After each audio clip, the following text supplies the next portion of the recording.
예, 안녕하십니까. 5월 1일 아침이 밝았습니다. 내일 5월 2일이면 민주당의 새 당대표가 뽑힙니다. 송영길, 우원식, 홍영표 중에서 한 명이 뽑힐 텐데, 세 명 다 모두 친문이라고 보면 되는데, 송영길만 좀 비문 정도다. 그럼 민주당의 이 새 뽑히게 될 새 대표가 가장 주안점을 두고 처음으로 해야 할 일은 무엇인가? 지금 민주당의 가장 심각한 것은 무엇인가? 소위 대깨문들의 횡포, 이 부분인데, 이 부분이 어떻게 드러나느냐? 가장 첫 번째로 드러날 것이 대권 후보 1위로 달리고 있는 이재명을 어떻게 볼 것이냐? 그러니까 지금 민주당은 두 갈래로 나뉘어져 있다. 이재명으로 어쩔 수 없이 가야 된다면 이재명 후보로 가자라는 것과, 이재명은 죽어도 안 된다. 주로 친문 핵심들을 중심으로 이재명은 어떤 경우에도 안 된다. 이렇게 민주당은 두 개로 나뉘어져 있습니다. 이 소위 권리당원을 중심으로 한 대깨문, 친문 핵심들이 이제 이재명을 어떤 형식으로든지 이재명의 발목을 잡고 이재명 죽이기에 나서야 할 텐데, 그 첫 시험대가 무엇이냐? 당헌 당규를 또 고치거나 해야 되는 문제입니다. 무엇이냐면 경선 일정을 바꿔야 하는 문제입니다. 이게 지금 내일 뽑히게 될 민주당 당대표, 새 당대표가 처음으로 할 일이다. 굵직한 일이다. 그러니까 지금 민주당의 당헌 당규상으로는 대선 후보를 대선일 이전 6개월 전에 뽑아야 하는 것으로 되어 있습니다. 그럼 9월 초에 뽑아야 한다는 얘기입니다.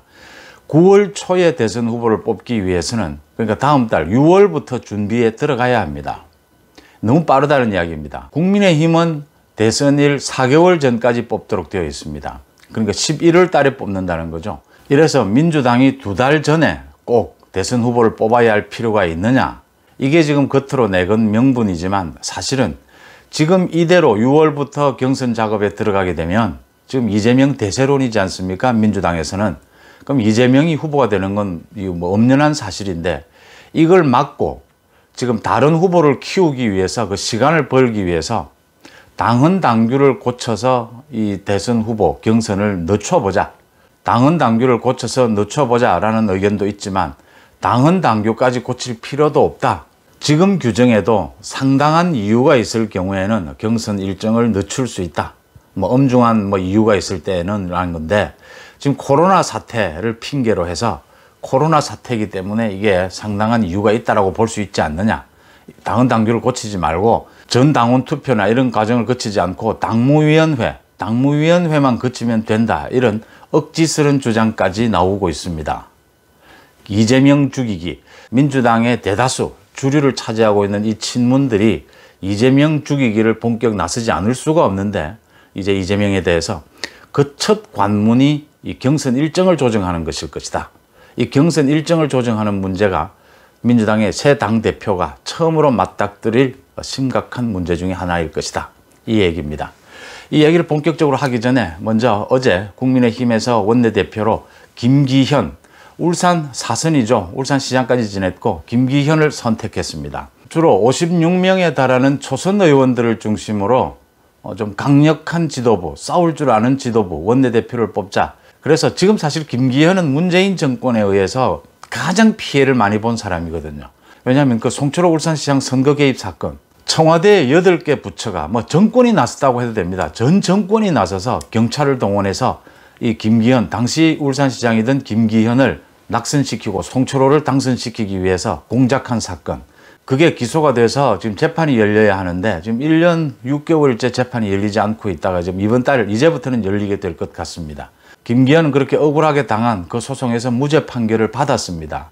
이제 그렇게 억울하게 김기현 낙선에, 송철호 당선에 나섰던 사람들 재판이 남아있는 셈인데, 김기현이 정말 피를 토하는 심정으로 그 당시에 자신이 온 정권에 맞서서, 온 정권의 그 공작 선거에 맞서서 자신이 당했던 그 이야기를 들은 적이 있습니다. 김기현 의원은 사실은 판사 출신입니다. 판사 출신이고 3선 국회의원을 지내다가 울산시장을 했고 지금 다시 또 국회의원을 하고 있는데 상당히 합리적이고 온건한 스타일입니다.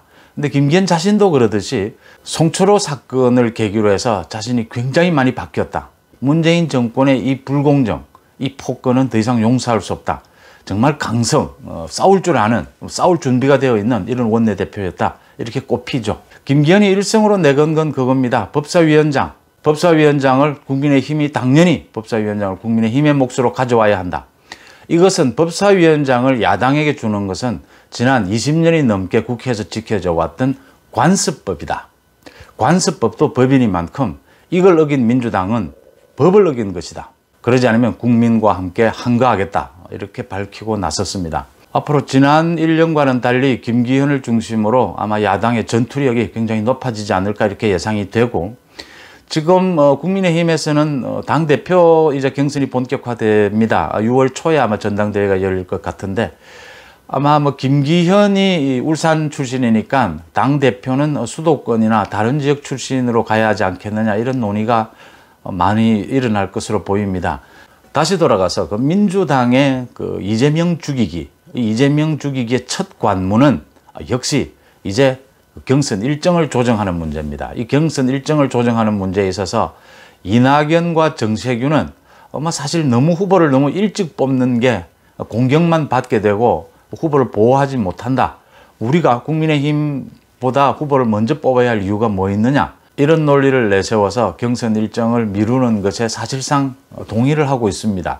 아마 친문으로서는 이재명을 견제하고 이재명을 죽이는 첫 관문이다. 이재명으로서는 이제 이 관문을 통과할 수 있느냐 없느냐, 이재명이 민주당 대선 후보로 살아남느냐, 아니면 이재명이 민주당과 문재인 정권과 갈라서느냐, 이런 대목으로 흘러가게 될 것 같습니다. 이재명 측에서는 이제 발끈하면서 공부를 못한다고 해서 시험 준비가 다 안 됐다고 해서 시험 일자를 바꾸자라는 게 말이 되느냐.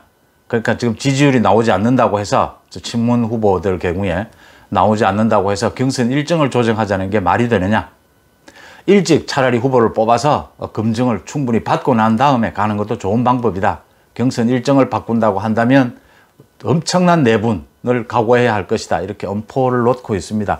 이재명으로서도 아마 이건 물러설 수 없는 경선 일정 조정하는 이 전쟁에서 이재명이 이길 수 있느냐, 살아남을 수 있느냐, 아니면 친문으로서도 지금 친문으로서도 이낙연, 정세균, 또 더 나아가서 6월 달에 이제 대법원 판결이 나올 것 같은데, 그 김경수 경남지사가 거기 대법원에서 만약 혹시라도 무죄를 받게 된다면 김경수를 투입시킬 수 있는 친문 후보로 이렇게 시간을 벌어보자라는 거고, 지금 이낙연과 정세균이 하도 뜨지 않고 있고 이낙연은 계속 침몰하고 있으니까 어떻게 해서든 시간을 벌어보자라는 부분인데, 그게 잘 될지, 이재명이 어떻게 얼마나 반발하고 나설지, 이 대목에서 아예 갈라설지, 이런 부분들이 주목이 됩니다. 지금 아주 넓어진 이 중도층을 놓고 이재명과 윤석열이 다투고 있는 이런 형국이기 때문에 이재명으로서는 친문의 굴레를 벗어나야 하는데, 그렇다고 살아있는 권력과 손절할 수는 없는 이런 줄타기를 해가야 되는 입장에서 지금 이 경선 일정을 조정하자는 이 화약이 터질 것이다. 새 집행부가 들어서게 되면 이 화약이 터졌을 때 이 싸움에서 이제 둘이 갈라서느냐 아니면 타협점을 찾느냐, 이 점이 지금 민주당으로서는 가장 대선 전국에서 주목이 되는 지점이다. 이렇게 보입니다. 송영길, 지금 당대표 후보로 나서 있는 송영길도 이 이야기를 직접 했습니다. 그러니까 지금 민주당이 이재명이냐 이재명 아니냐로 갈라져 있다. 이 부분이 어떤 형태로든지 해결이 돼야 한다. 그 핵심적인 요인이 지금 경선 일정 조정의 부분부터 이제 출발이 될 거다. 여기 이 싸움부터 시작이 된다. 이렇게 보여집니다. 이재명 배신론, 이재명 탈당론, 이걸 직접적으로 꺼내고 이재명으로서도 전면적인 전쟁에 나서는 이런 국면으로 흘러가지 않겠느냐, 결국에는 이렇게 보입니다. 이재명을 지금 문재인 정권이 받아들일 수 없다는 점에서 어떤 의미에서 지금 퇴임 뒤에 안전을 가장 지금 걱정하고 있는 문재인 대통령으로서는 이 야당 쪽보다 오히려 이재명이 더 위험하다. 이재명에 의해서 정치 보복을 당할 수 있다. 이게 지금 더 큰 걱정거리이기 때문에 민주당의 이재명을 둘러싼 이 갈등, 내분, 이 부분이 어떻게 흘러갈 것인가 한번 지켜보는 게 민주당 당대표 선거와 맞물려서 주목해야 될, 지켜볼 만한 대목이다. 이렇게 보입니다. 고맙습니다.